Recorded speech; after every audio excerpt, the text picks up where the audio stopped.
Abusia, me mamunyina kwa basa mamwashishia, enede yeshiem awo Trinidad and Tobago. Opem so akotoko hene tumfo seiti to tosumyenu. Trinidad and Tobago eto zafrenwa. Ewo sentia abakosem asense ne hoso biem. Sese ya de atwabui eye emontene so eda wo yesi ho awode ekaka won hu ebra ye konkosum aye Emancipation Day no. Anapatutu tu wonum eba sa kwantebon so eba bedi asa eba be ye eniema ya enika ewo montene so saa kwantebon a wonum ye nyina ye namui a wo hu se wonum ehhehye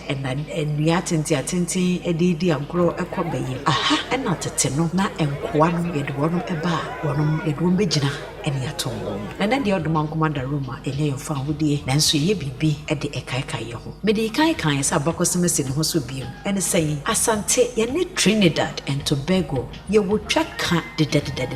afi apem ahewotwe ede wotwe baako no na no nanam so ama afi abakosem sanse ne ho so biem a wono mato nsa ede afreye ekwan be ne fa so ye asante ene Trinidad enya twaka afi apem ahewotwe ede wotwe baako no mu wahene ba kofinti ya na ne papa ene osante hina na otoso edu nana kofi kakari ye de wahene ba kofinti ekọ Trinidad senti ede ne kọ ho ene sen ye mu kompo kakra enkwa abakosem mu afi apem ahewotwe aduoson miensa ene aduoson nan okokasi bisi ewo asante ene English yentem ansa na English fo ede wonom ho beje santokwane mu no asante koto hye Europe fo no a na wonom wo Elmina Castle wonom no eso ekotwifa wom so di wonom so nkunim ekekere wonom nipa bi ede besi asante na eno na English fo yi wonom ehu se asante atwie fa Europe fo yi so no ti wonom de asante ene yes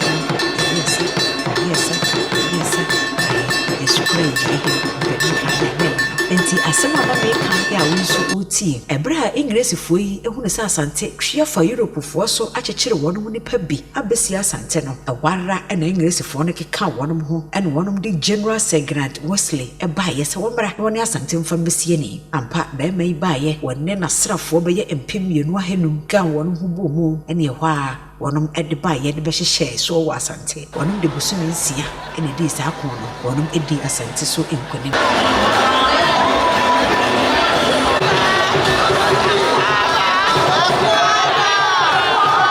na ebra wonom di asante so nkunimu no ewieye ena wonom eka kire sabre wo hene ya na wote akunya so na kofi kakari wonom ka kire ne se wonom de ne mamema mienu ekọ English abochimemu akwa kire wo mu English amamre ene sebe ene bie edetiye me kire civilization into protocol mo na eye culture and civilization sabre de ne yasa akwa hye English fo no ene ti eni asem aka eye asemi na emu eya edema na kofi kakari nanso na se ujamu frisese ba be she English force mamenka wo se nana kofi kakari na nafia kobi ya wonya ne ba bi kro ne ba ma ene nana kofi kakari ene nti nana kofi kakari ne mamema mienu English fui efa wonom ede wo mu ekoye na wonom ede emema yi mienu akoye no ha sese wo hwe ye Trinidad fo no wonom so amamre no wotwabuo no entwene wonom so kantwene te se bi asante ye kantwene no a se wagene wani ahwedi a opem so wo kwa ba bi ya na santwene we bi so ekana goro ho ene nkuruwa bi wonom ebo ede ka ho ene nti ekire wo se Trinidad and Tobago ene asante ye wo eniema bia esese pa enti nyawawa se ye bete ewo wonom mansoafo eye prime minister ne kasa emu o ka kira asante se ne nuanom ne ye enti ne nuanom na abeka wonom ho ene ayedi sa Emancipation Day abusia amamre no a Trinidad fo so de eno no ene wonom di asa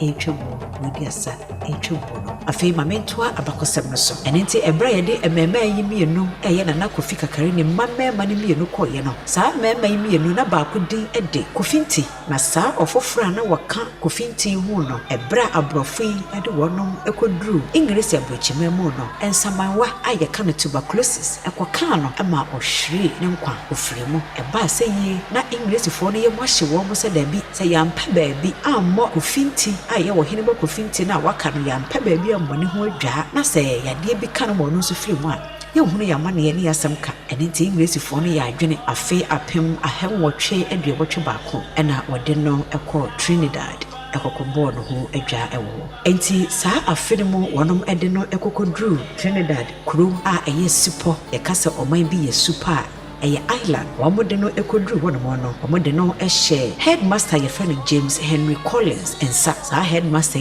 na ohwe suku a eye boys school ano ya ewo Tranquility ewo Port of Spain ampa ebra wo hene ba kofinti ekodru wono esanse no wono de ne tuntum ene sede no ye korokoro afa no odam fsunku nti na wonom efre no Black Prince odehye tuntum na be ma yinsu no penipa esanse na wonim de ekonkan kakra nti ema enimdifo ya wonom ewo Trinidad manumu no epe na sem enti no so ka kwasa nkofo no ehu na ne muti ene nti emre bi ingresi ehene ene ne hema wonom mamema mienu a eye Prince Edward ene Prince George wonom eko Trinidad ho se wonom kwakosra omanumu adehye ampa sa Prince of Wales yi wonom eko no Trinidad foi eboa wonom ho amamre kwan so na sa amamre kwan so ne niam a wonom hyehye no na ohene ba kofinti wodi mu akotere papa oboaye enti o design Victoria sign signal station and so ewo hono mo eye wo hene ba kofinti ne tese kwa hono mo no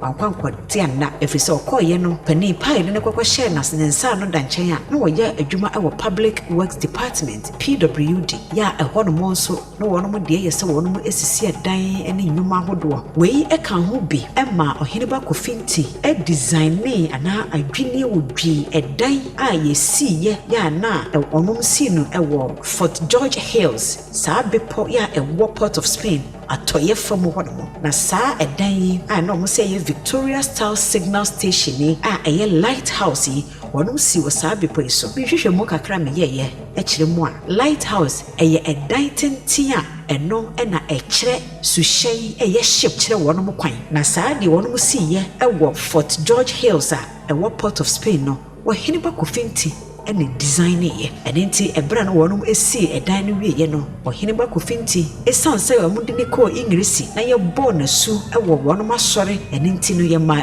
edi Williams eka ne din ho enenti ne din no be ye Williams Kofinti enti ebra wonum si sa lighthouse no edan no wura mu ane mantwea enan no so four corners no ohene ba Kofinti atwo ne din no atwra die nkan bia ai protocol we be kan say initials otwro edigo edan ne mantwea enan ne nyina so a WKN William Kofinti nanso ebre kwa ni mu no pani kwankyerefo na oda public works department ano opepa saa ne din no atwere de na wotweregu edan ne mantwea nan no so no opepa e de efiri ho no mo enenti na abepem nei ama ne din na saa lighthouse no so aye Victoria style signal station a what Fort George Hills west of Port of Spain no ama yamfa ne din anto so nanso wono the design e be kan protocol semsen ko na ye architect aye de esi saa edan no a e kire ship kwan e ma no eba ho no abusia obebisa me se na ehwo no otena ne wuya na da bi edrumre bi ye be fa asante hene ba ko a eye na prempe ya na de ne eko Seychelles na sa obeka ya ansa na de ne eko Seychelles no ye de ne ko Sierra Leone ebra de ne ko dru Sierra Leone yi na prempe wonte wo no makasa na wo mo so ntene de e ba seyie no e ma ye be fa ohene ba kofinti e de ne ko Sierra Leone sa brenya no da so ewo Trinidad o ye be fa ne free Trinidad e de ne ko Sierra Leone enti wono ena na wo ye ntemginafo edema na prempe ene abrofo no ano wonom ewo Sierra Leone no na tese protocol mu wonna na ye interpreter ede ema na prempe na ebra okoduru wonom no na one na prempe nkomodi mu no o ka kire na se yanye inglesifo wonom kasa ntum na nka yemfa nya ye kasa na kire se enka yemma brofo emeye asante ye kasa ena na se da bi enya ye funu mano no ye kasa ti ye gitumwa enye ye enti ehokra no mana na prempe ka se wokra wo kasa wo tachire mo asesa ese brofo wo wano ama wontimi nka sante kasa yie enti enokra na ye de ball eye ohene ba kofinti ye de ball no kwadu so wontimi nka sante kasa yie na ye be fa no ko abretia wa bi o ma ne wre eye free ne kuro hina ben enti enokọ fanta wanta wakra ebeto asante adehye no ene ohene ba kofinti entem wei ama ohene ba kofinti eni anye so be ba asante bi enti ebra ye be fa na prempe e free Sierra Leone ene ko Seychelles no ohene ba kofinti esan ba Trinidad e kire ene osan ko ne nchi a aye England abrofo no befa no kɔ hɔ no mo no enti ɛhɔ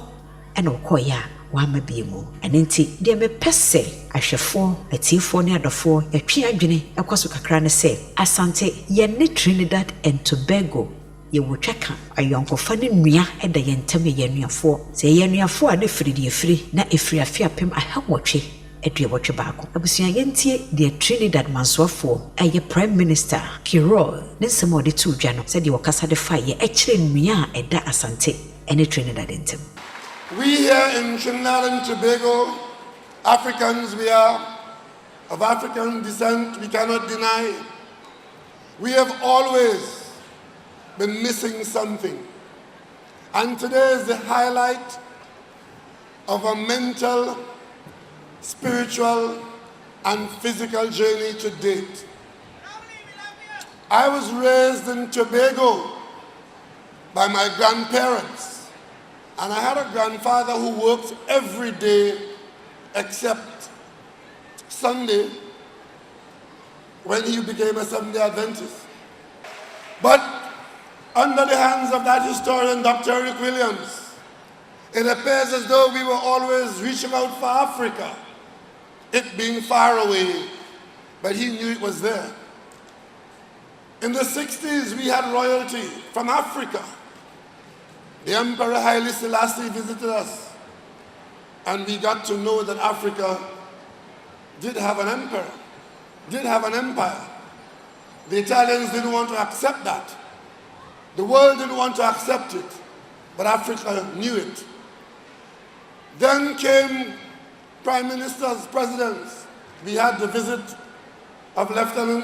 Flight Lieutenant Jerry Rawlins. He visited us at Emancipation time. And Goodluck Jonathan, he also visited. But this is the first time that we are having a visit of a blood relative, royal blood relative from West Africa, which has a connection to us here in Trinidad and Tobago.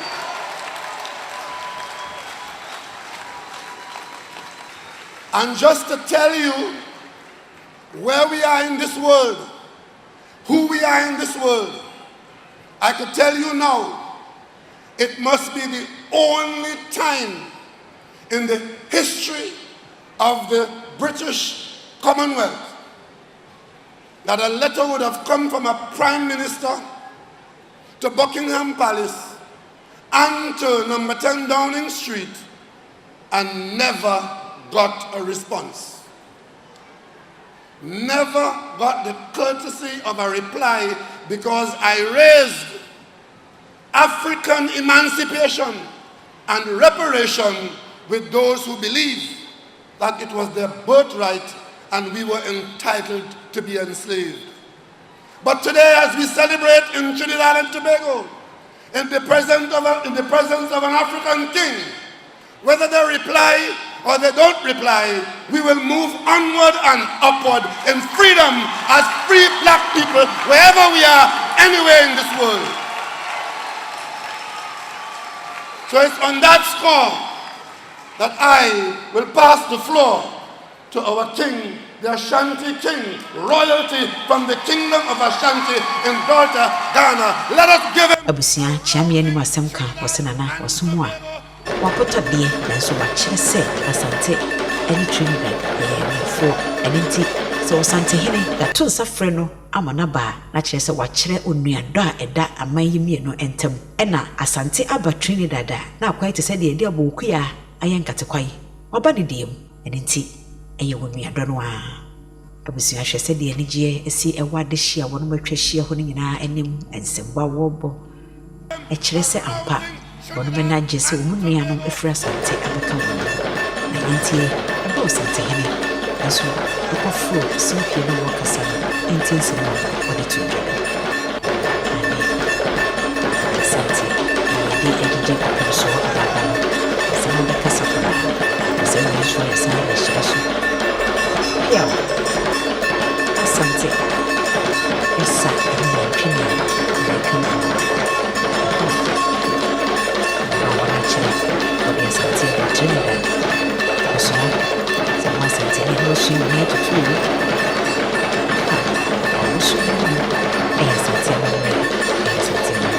nti opemso sana wode ne kasa beto dwa no nti wono mo ebe se wo kai abusua no a me kyerɛkyerɛ wono wo kai a agonafo ana wono ano atie akɔ ne nti enti wono ebe pa nti mi kai se wokɔ menhia wono ma ebe no wono mo nchi pa efra kona mmɛma nkoma nti se de wono mo be asante kasa no wono mo ka asante bunu mu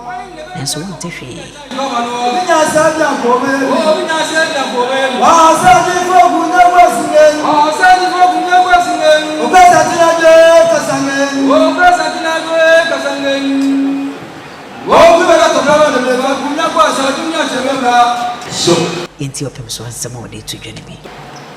Our presence here affords us the opportunity to perform a historic duty to pay homage to the 20 million sons and daughters of Africa who were the victims of the transatlantic slave trade. Sure. Without doubt, the most cruel enterprise in human history. Sure. We have come to share with you the joy and mirth of the moment, to showcase the enthralling culture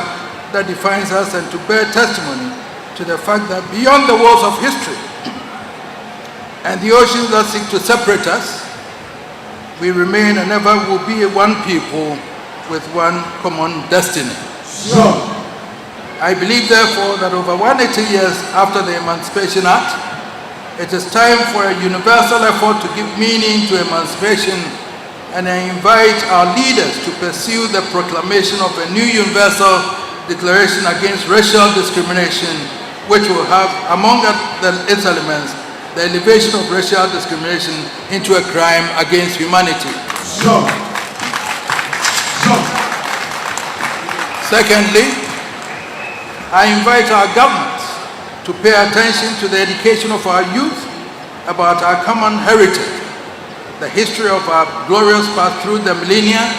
of great empires that ruled in the world long before the onset of European civilization, and the intrinsic values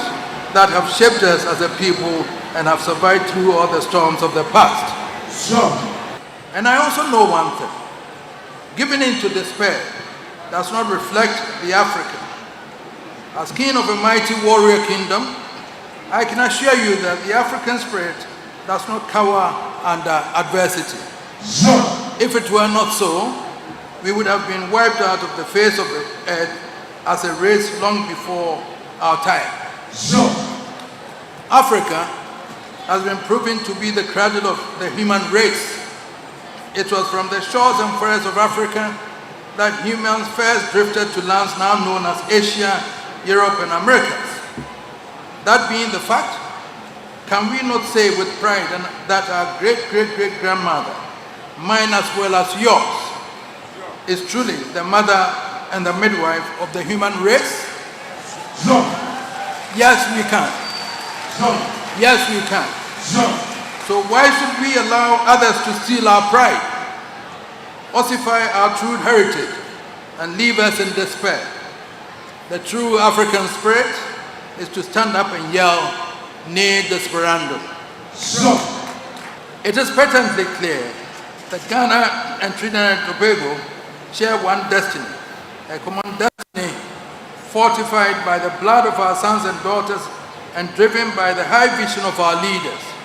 We have no choice but to join hands together, work together, think together,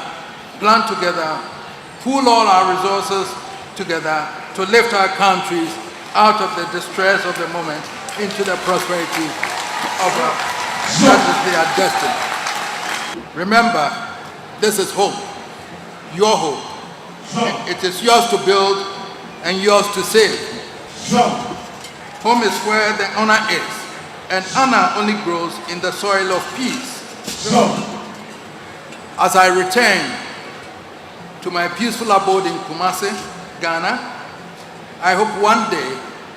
in the future I can hear someone say, "We heard a voice from the Asante forest, we listened and we found peace.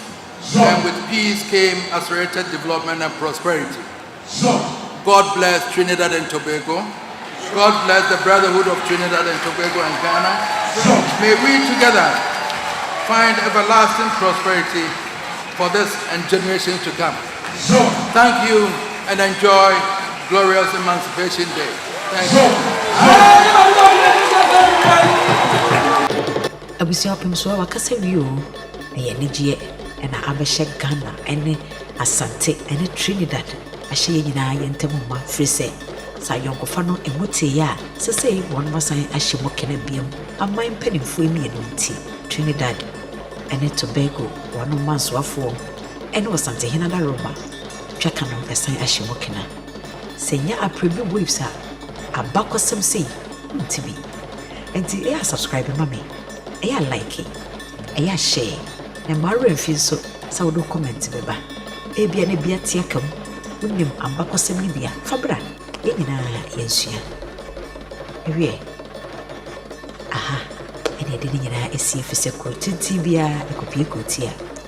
na de da yenso e kosoa ne petiri a ene na ohenere adwoa Aprebi eha na bodi Asante ene Trinidad ya bakosem ayewo kakra de besi de mo na se e mo bonitia e jeme etwi no fese me yetwie nana